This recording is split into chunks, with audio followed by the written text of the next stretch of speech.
Hello, everybody, and welcome to the Daily Objective brought to you by the Ayn Rand Center UK.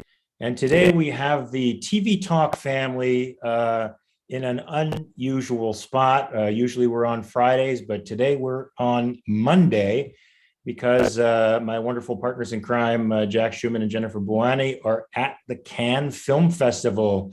We are in the same state, in the same country. I'm in France as well, but in Paris. They are south of me in Cannes, enjoying the life of the rich and famous over there. So we're going to get a bird's eye view of what it's like at this wonderful place that has been going on since 1946, something like that. It's been a film festival, film market where people go and screen their films.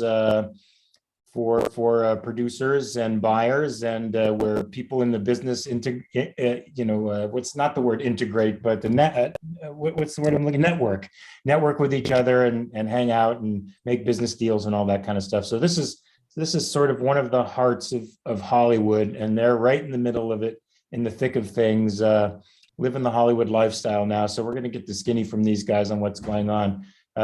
Jackson, Jennifer, what's up? How is it over there in Cannes? Well, it's pretty torturous, honestly. The weather's terrible. The view is disgusting. I see it. Ugh, awful. The food is horrible.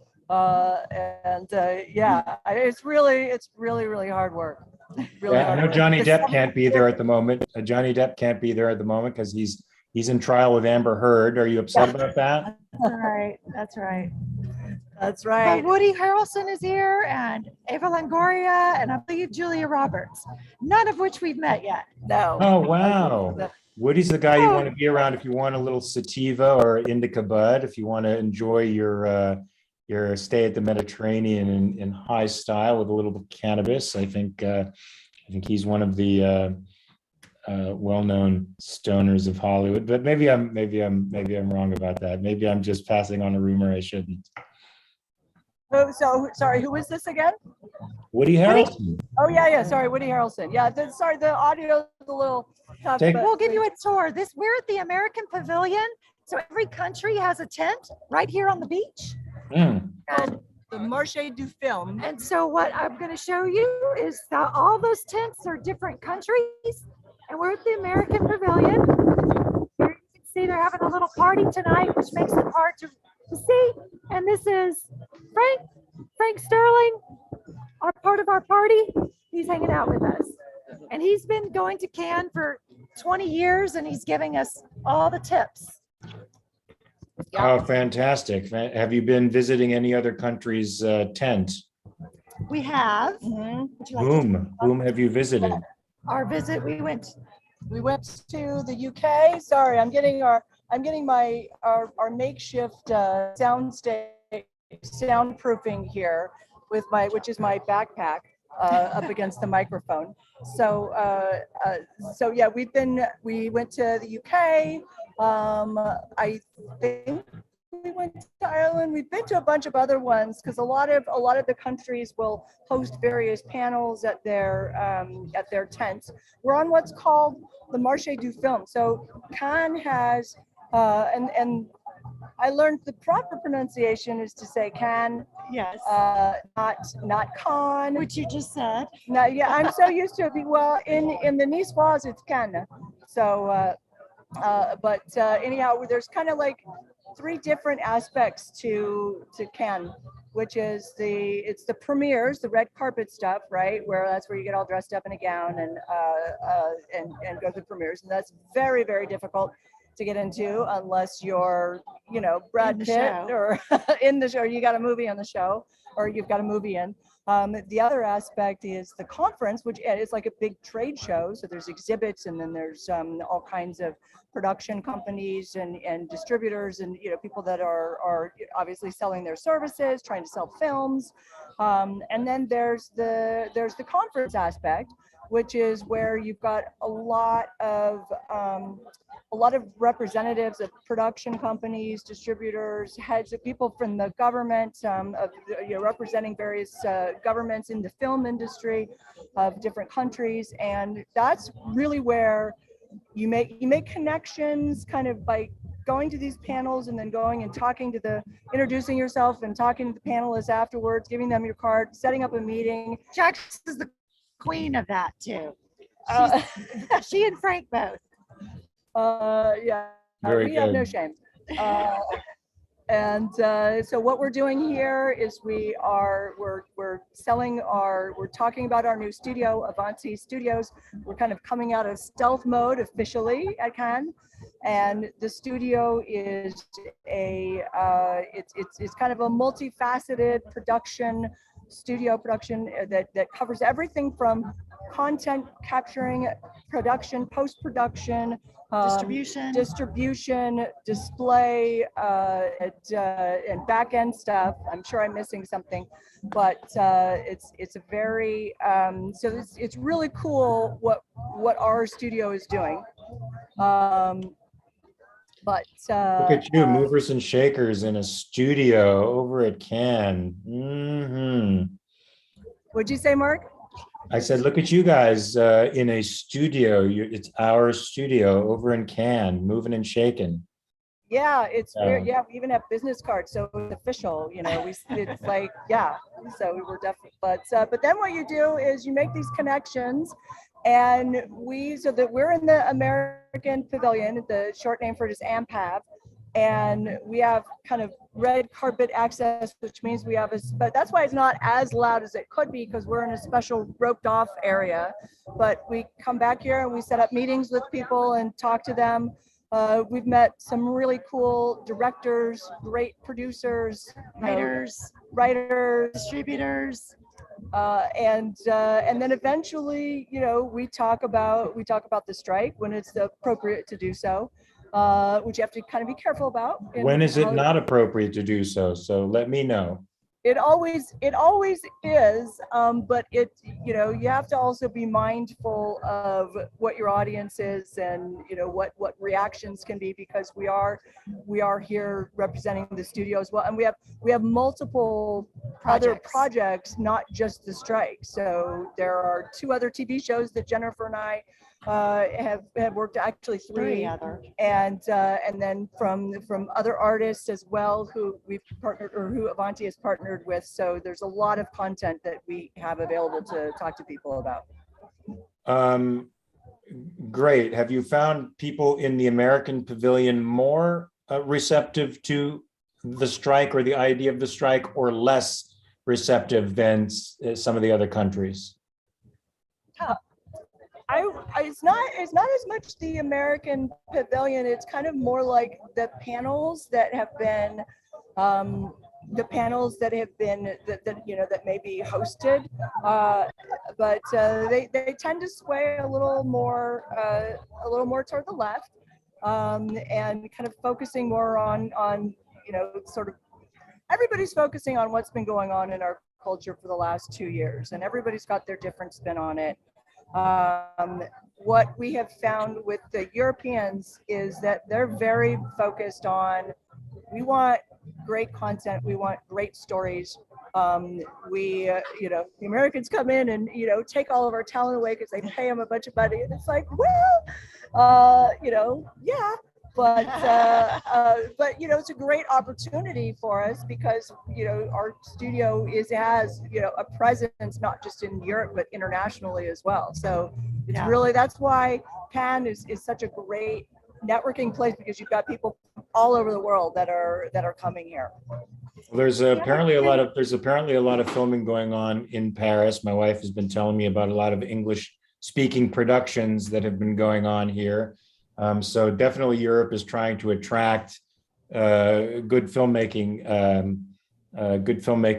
over here. Now, did you find that the Americans were as preoccupied with content as the Europeans were, or were they preoccupied with something else?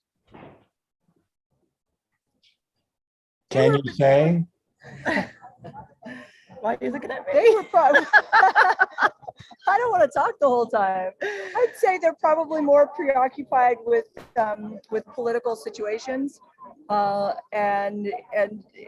you know, that's sort of the sampling that we've seen in some of the panels that we've seen. So I think that may not be representative of all of them, but they're probably more more preoccupied with the political situation. One of the things that from one of the panels that we saw yesterday that I absolutely loved was, and of course it was a European who said it, a European producer who was talking about the importance of bringing back content that's high level story that really, that what happened during the pandemic was there was just so much content that got thrown out there, and it kind of like dumbed down the culture. And it's really time, especially for the streamers, because this was a streamer panel. It's really important to bring back content that that you have to actually like think up to, and that is more intellectual and more engaging. And of course, the first thing that I thought of was, Tiger King. That's what we all watched during during COVID, right? How freaking smart! Like, wow, that was really engaging. It caused me to think a whole lot, right? Yeah. The Yeah, UK you're not are gonna- definitely looking for more intellectual content. But the other thing that they're very concerned about are the streamers and the taking over and making cinema obsolete. So that's really on the mind. And also they're really trying to come together, even there's so many diverse voices in Europe, but they're trying to come together to because of powers and numbers. And you see a lot of collaboration and a lot of getting funding from governments to help them collaborate with other countries and co-produce together. So they get a lot of government funding that I think we don't hear about as much. I know it's done in America, but it's not front and center like it seems to be more here. Yeah, well, we have a couple of super chats here. Super chat with Mary Aline, $4, and actually 2 super chats, another for $2. This is a very good question. Is your trip tax deductible? Is our trip tax deductible? Elements of it are. Elements.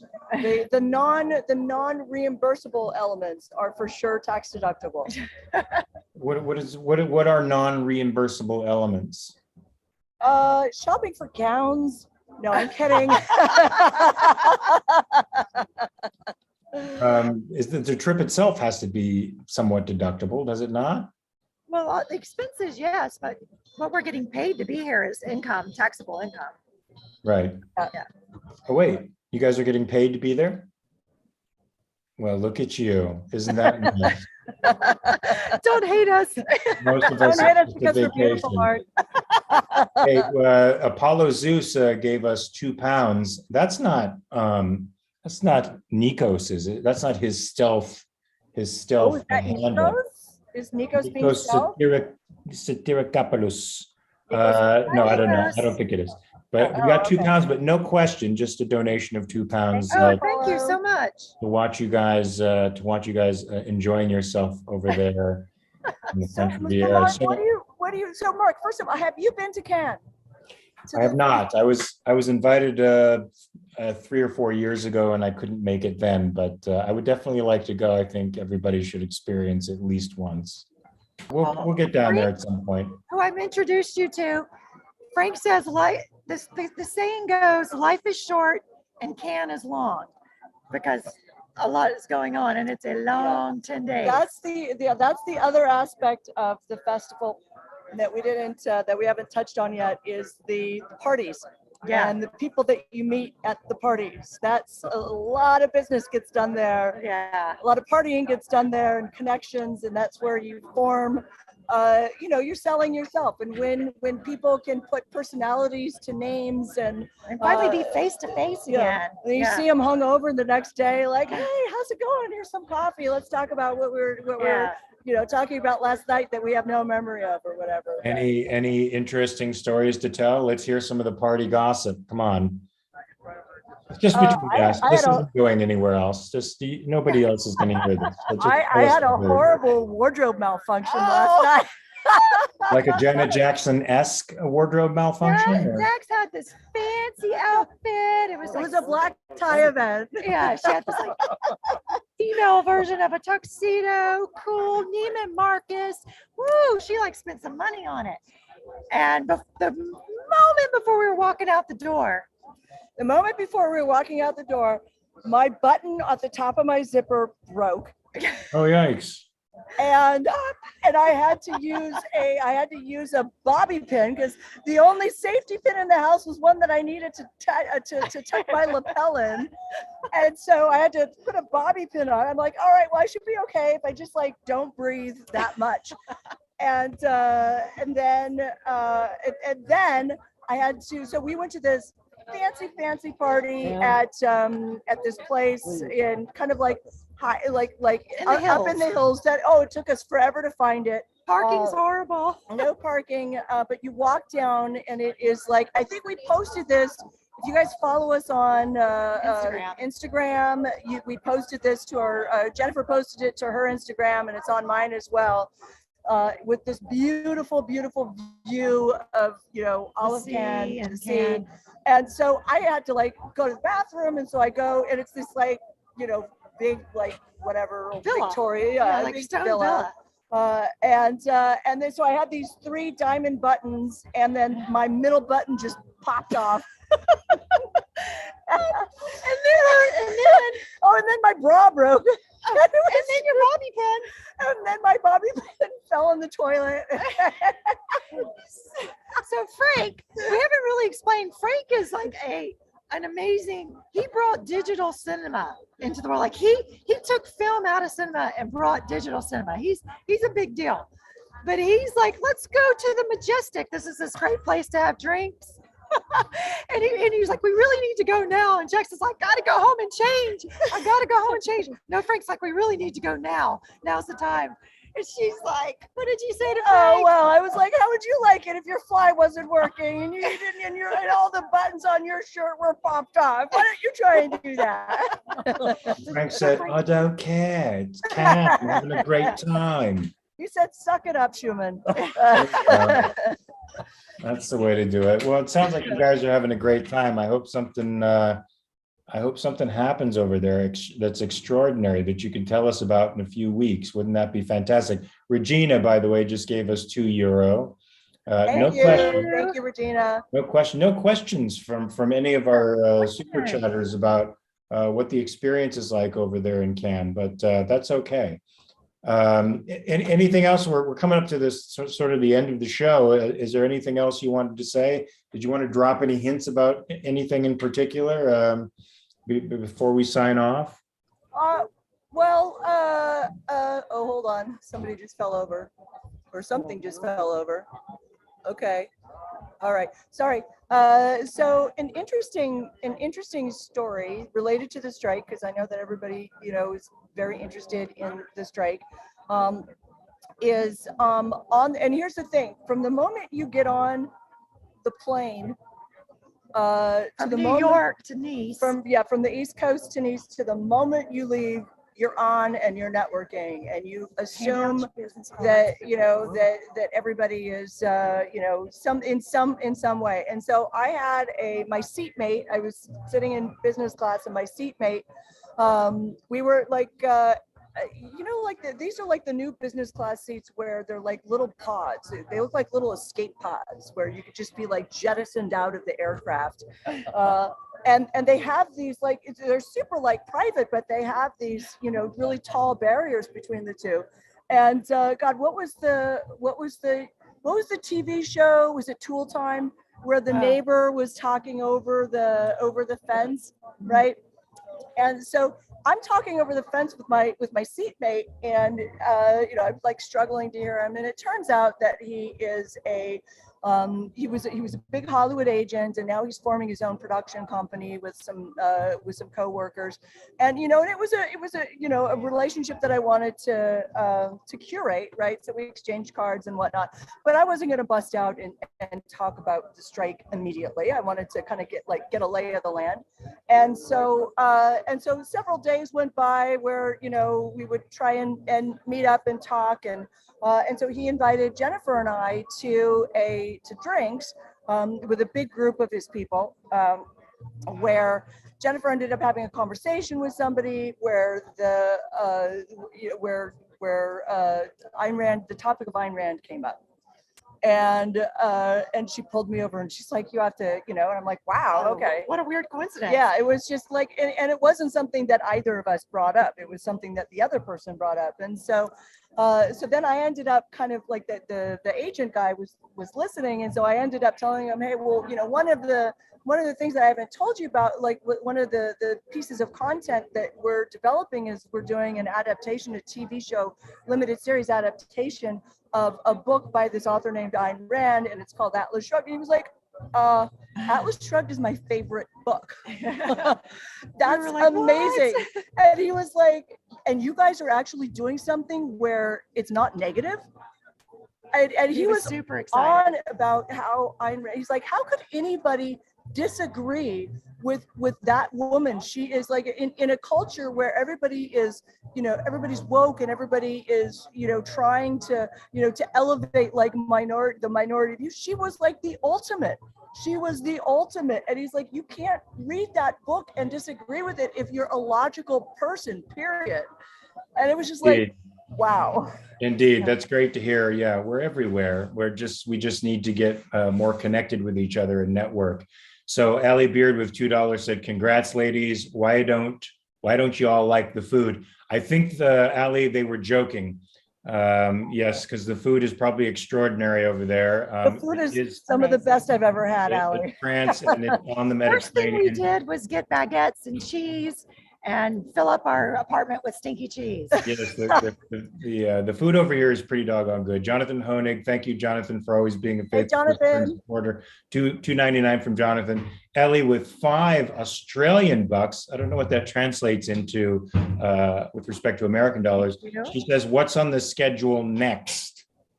What is on That's the a good schedule? question. We're going to dinner. We have dinner. We have a bee flying in there. We have a lot of, actually, we've got a lot of business meetings set up tomorrow, from parties and whatnot, where we actually, you know, bring in the whole group of our team.